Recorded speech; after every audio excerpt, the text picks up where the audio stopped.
Best looking girl in town.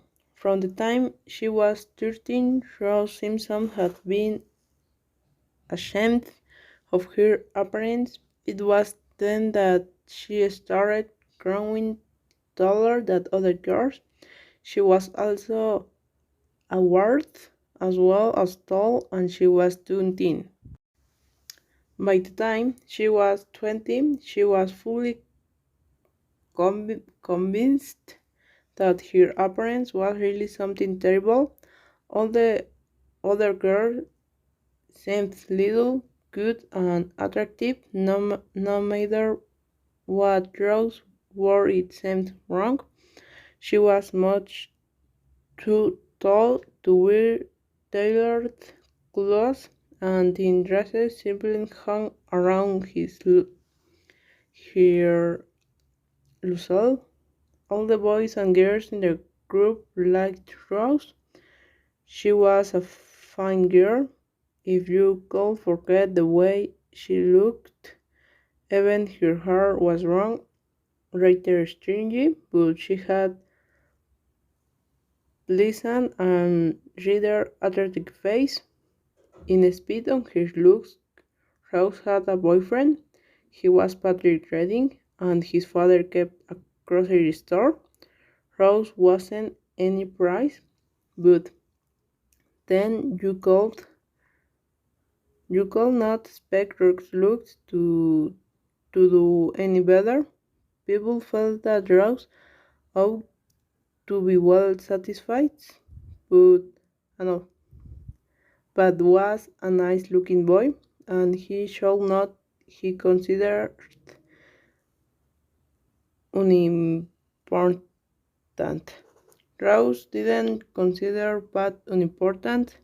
She was grateful to him for being nice to her.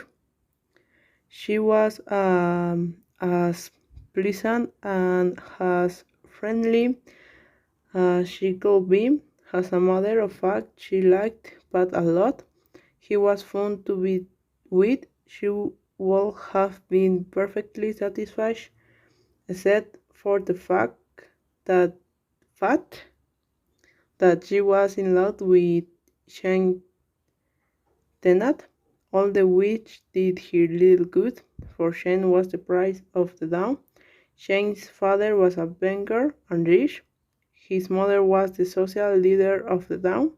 Shane was tall, much taller than Rose, and handsome besides.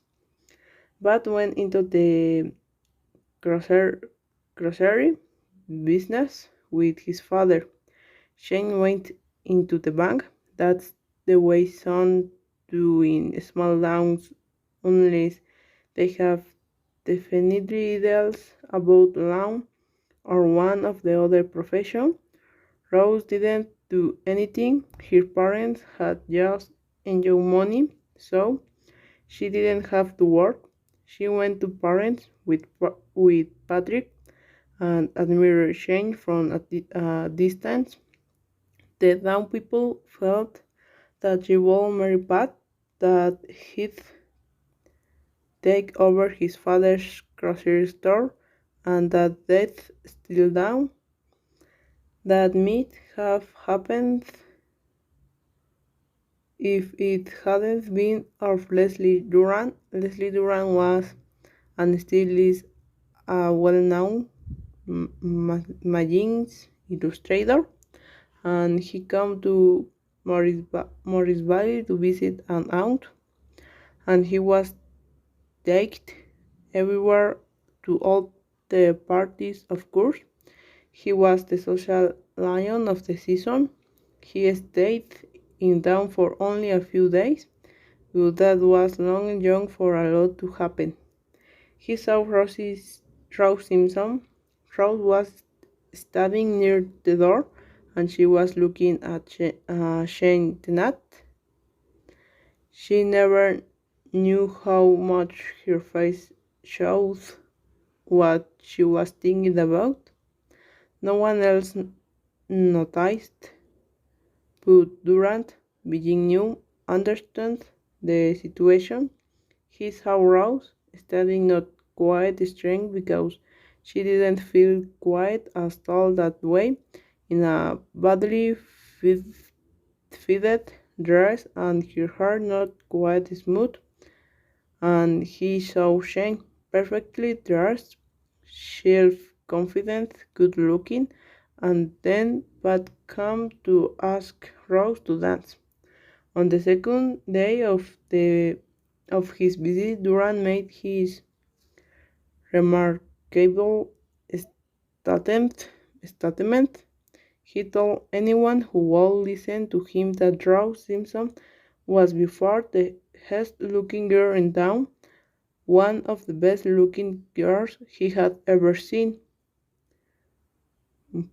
Rose had never had a compliment about his looks before. She had always been shy, self conscious, and often unhappy about her appearance, and now the first authority on beauty who had ever been in town claimed that she was the prize.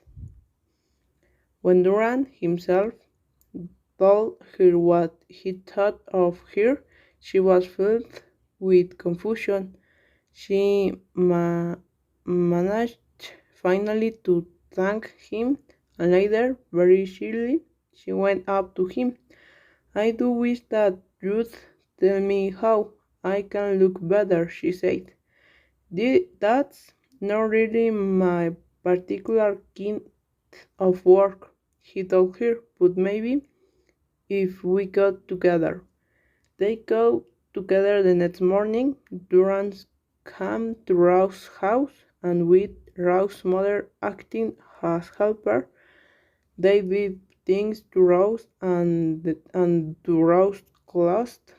Durrance made her stand up straight, and he rearranged her hair, and he told her what was wrong with the clothes she wore.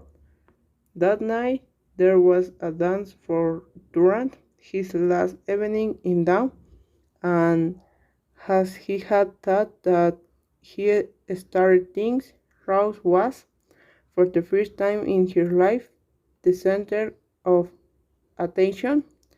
Toward the end of the evening, Durant had the satisfaction of seeing Shane Denat dancing very attentively with Rose. Shane Denat, whom Rose had looked at with longing eyes, and who had never paid any attention to her. Durant went back to his home and his work in New York and forgot about the whole thing, and years passed. And then, just the other day, this happened. Durant was lunching alone at a restaurant when an attractive tall woman passed her first yawn, came up to him. "You don't, you don't remember? You don't remember me?" she said. Durant didn't remember her. "I'm Rose Tennant. I was Rose Simpson when you know me. You come to my hometown and rather made my life over. Remember now?" "Of course I do," said Durant. "I remember very well. It was my one attempt at changing to testing of another person. You did a wonderful job," said Rose. There was a strange note in her voice which he didn't understand. "You married the boy you were in love with, I see. His name was Denat, wasn't it?" "Why, yes," said Rose. "But how did you remember the name? And how did you know I was in love with him?" I'm I'm good at remembering names, and I saw you looking at him. Simplicity itself, and to think that I was the cause. Yes, you were, said Rose. It was very funny when you look back on it. There I was going with bad reading and in love with Shane and terrible in happy and awkward, and you come down and said I was a beauty, so automatically I become a beauty, and the boys all wanted to go out with me, and I married Shane. Wonderful, said Duran, and he smiled happily. How are you getting along now? That's the difficult part, said Rose. You shall not have asked. Shane and I got married and didn't get along very well, thought I was. Awfully happy in the beginning. The tenants lost all their money in a bank failure, and my family had its money in the tenant bank by the time. So our money went to 10. Shane left in love with a short girl. I got a divorce. Of course, I've been teaching in a church school for the past 3 years. That's too bad, said Duran. But maybe that was better than marrying that other boy whom you didn't love. Maybe, said Rose.